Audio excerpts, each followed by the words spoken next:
Hello दोस्तों, गेल buyback 2022 में हो रहा है। इससे रिलेटेड इंपॉर्टेंट डिटेल्स के बारे में डिस्कस करेंगे और एज ए केस स्टडी 2021 मतलब पिछले साल में ही गेल ने बाईबैक किया था, तो उसको हम एज ए केस स्टडी भी इस वीडियो में लेकर आए हैं, लर्निंग के लिए, रेफरेंस के लिए। दोस्तों लास्ट तक देखते रहिएगा। इस बार का जो बाईबैक है, जो 2022 में अभी अप्रैल के महीने में अभी जो प्रोसेस अभी जो शुरू हुआ है, तो ये 1082 करोड़ जो रुपए के जो शेयर्स हैं, गेल बाईबैक करेगी। लगभग 5.69 करोड़ इक्विटी शेयर्स, और बाईबैक का जो प्राइस है ये है 190 रुपीज में। मतलब 190 रुपीज में गेल अपने शेयर्स को, मतलब कुछ शेयर्स को वो बाईबैक के जरिए खरीद लेगी, जो भी इन्वेस्टर्स है। तो यहां पर जो इंपॉर्टेंट डेट है ये ध्यान में रखिएगा, वो रहेगी 21 अप्रैल, 21 अप्रैल। मतलब समझ लीजिए 21 अप्रैल को अगर आप शेयर खरीदते हैं, या 22 अप्रैल को, या उसके बाद अगर आप शेयर खरीदते हैं गेल का बाईबैक के लिए, तो आप बाईबैक के लिए एलिजिबल नहीं होंगे। लेकिन आप 21 अप्रैल से पहले खरीदते हैं, 20 तारीख को खरीदते हैं, या अभी भी आपके पास शेयर है, या 2-3 साल से अगर आप ऑलरेडी शेयर होल्डर है और आपके पास शेयर है, तो आप बाईबैक के लिए एलिजिबल होंगे। तो ये आपको ध्यान में रखना है। अगर आप 21 तारीख को खरीद रहे हैं तो बाईबैक के लिए आपकी एलिजिबिलिटी नहीं रहेगी। 20 को खरीद रहे हैं तो आप एलिजिबल होंगे। तो इसको आपको ध्यान में रखना है। रिकॉर्ड डेट उस हिसाब से हम देखेंगे, तो अभी 22 अप्रैल की है, तो इसको ध्यान में रखना है। तो अब हम आते हैं 2021 का केस स्टडी को लेकर। तो उस समय में 1046 करोड़ की साइज थी, जो इस बार भी लगभग उतनी ही साइज है, 1082 करोड़ की साइज है। तो लगभग इस बार थोड़ी सी बड़ी साइज है, और 6.97 करोड़ शेयर्स बाईबैक में थे उस समय में।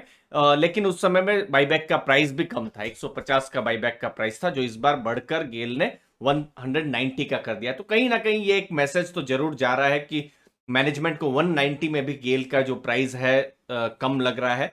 तो ये एक इंपॉर्टेंट चीज है। अलग अलग रीजन है जो मैनेजमेंट जब बाईबैक लेते हैं। तो वो 6.97 करोड़ का पिछली बार का बाईबैक था, और 150 का प्राइस था। इस बार 190 का है। अब इंपॉर्टेंट डेट्स देखिए, बाईबैक से रिलेटेड इंपॉर्टेंट इंफॉर्मेशन यहां पर आ गई है। अब यहां पर मैं आपका ध्यान लेके जाऊंगा इस जगह पे। रिकॉर्ड डेट जो था पिछली बार जनवरी 28 2021 था, तो ये आपको टाइमलाइन के लिए गाइडेंस देगा। और इस बार रिकॉर्ड डेट कितना है? अप्रैल 22 को है। ठीक है, अभी अप्रैल 22 को है, जो हमने थोड़ी देर पहले डिस्कस किया।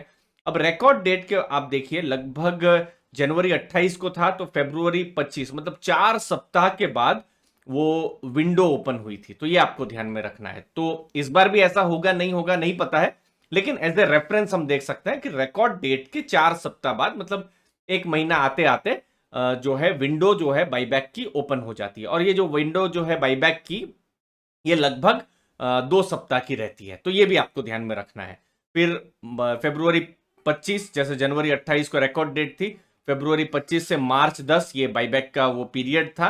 फिर मार्च 10 के बाद फिर टोटल प्रोसेस जो था फिर मार्च 26 तक खत्म हो गया। मतलब जैसे ही बाईबैक का विंडो क्लोज हुई, उसके बाद जो भी शेयर्स थे उनको जो लेना था, जो पेमेंट करना था, सेटलमेंट करना था, सब प्रोसेस मार्च 26 तक हो गया था। मतलब रिकॉर्ड डेट के 60 डेज, या मैं कहूं 2 महीना होते होते पूरा प्रोसेस खत्म हो गया था। तो इस बार रिकॉर्ड डेट है अप्रैल 22, तो 2 महीना होते होते क्या इस बार भी गेल सब प्रोसेस खत्म कर पाएगी? ये इंटरेस्टिंग रहेगा देखना। बट एक रेफरेंस हमको आपको मिल गया है कि रिकॉर्ड डेट के 2 महीने के अंदर पूरा प्रोसेस खत्म हो जाता है। जैसे जनवरी 28 से मार्च 26 तक पूरा प्रोसेस खत्म हो गया था, और रिकॉर्ड डेट के लगभग 4 सप्ताह के बाद, मतलब एक महीना होते होते जो है बाईबैक की ओपनिंग और क्लोजिंग जो डेट है वो आ जाती है।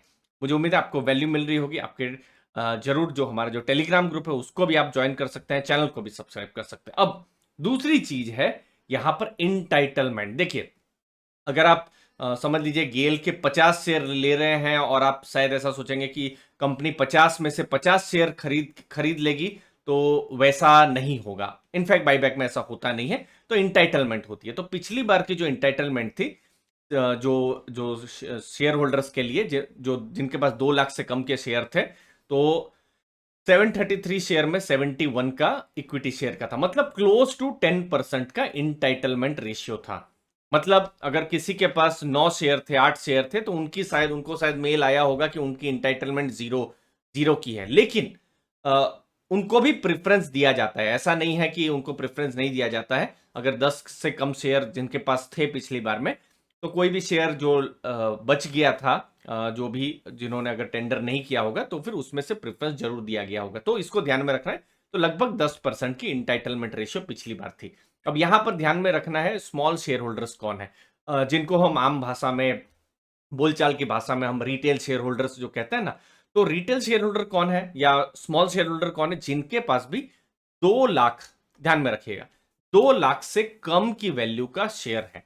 अब अगेन पिछले बार का हम एग्जांपल ले रहे हैं, तो जो रिकॉर्ड डेट रहती है, रिकॉर्ड डेट में जो हाईएस्ट वॉल्यूम रहता है, उसके हिसाब से ये कैलकुलेशन होता है। तो इस बार का वो कैलकुलेशन हमको नहीं पता है, क्योंकि रिकॉर्ड डेट से पहले मैं ये वीडियो बना रहा हूं। तो पिछली बार जैसे रिकॉर्ड डेट जो थी, ये आपने यहां पर आपने जो देखा, ये देखिए रिकॉर्ड डेट क्या थी, जनवरी 28 थी। तो जनवरी 28 को, अब देखिए जनवरी 28 को जो हाईएस्ट वॉल्यूम था 128.6 का वॉल्यूम था।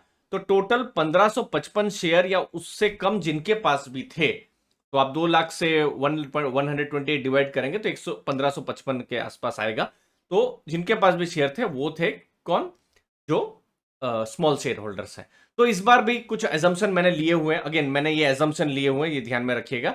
तो समझ लीजिए रिकॉर्ड डेट के दिन शेयर प्राइस 180 का रहता है। तो जिनके पास भी 1111 शेयर्स हैं, वो या उससे कम है, वो स्मॉल शेयर होल्डर्स कहलाएंगे। समझ लीजिए शेयर प्राइस 165 रहता है, तो जिनके पास भी 1212 शेयर है, वो कहलाएंगे स्मॉल शेयर होल्डर्स। तो ये मैंने जस्ट रेफरेंस के लिए दिया है। जब भी रिकॉर्ड डेट आएगा तो वो तभी हमको डेटा पता चलेंगे। बट आई थिंक आपको आइडिया आ गया होगा। कुछ भी शेयर प्राइस हो, 160 हो, 65, 70, 175, 80, कुछ भी शेयर प्राइस हो, उस हिसाब से कैलकुलेशन होगी। तो इसलिए रिकॉर्ड डेट का कैलकुलेशन आपको जो है ध्यान में रखना है। लास्ट में कुछ इंपॉर्टेंट चीजें, जो जिनके पास रिकॉर्ड डेट में ही जो शेयर है वही टेंडर कर सकते हैं। रिकॉर्ड डेट के बाद अगर आप करते हैं टेंडर, तो आपको शेयर नहीं मिले, आप टेंडर नहीं कर सकते हैं बाईबैक के लिए। और 21 जो है इंपॉर्टेंट डेट है, जो कि एक्स डेट है। तो 21 से पहले जिनके पास शेयर है वही एलिजिबल होंगे गेल के बाईबैक के लिए। अगर आपके पास शेयर है, आप ज्यादा शेयर भी अगर टेंडर करना चाहते हैं तो कर सकते हैं। अगर कुछ ऐसे भी इन्वेस्टर हो सकते हैं जिन्होंने टेंडर नहीं किया हुआ, तो कुछ एक्स्ट्रा शेयर जो भी है वो होंगे, तो उसका भी बेनिफिट मिल सकता है। ऐसा जरूरी नहीं है, बट मिल सकता है। तो एडिशनल शेयर भी टेंडर किया जा सकता है। दूसरी चीज है वॉलेंटरी प्रोसेस है। आप गेल के समझ लीजिए लॉन्ग टर्म इन्वेस्टर है, आप टेंडर नहीं करना चाहते हैं, पार्टिसिपेट नहीं करना चाहते, तो वो भी पॉसिबल है। कोई उसमें चिंता नहीं है। आपकी इनफैक्ट शेयर होल्डिंग जो है रिलेटिवली इंक्रीज हो जाएगी।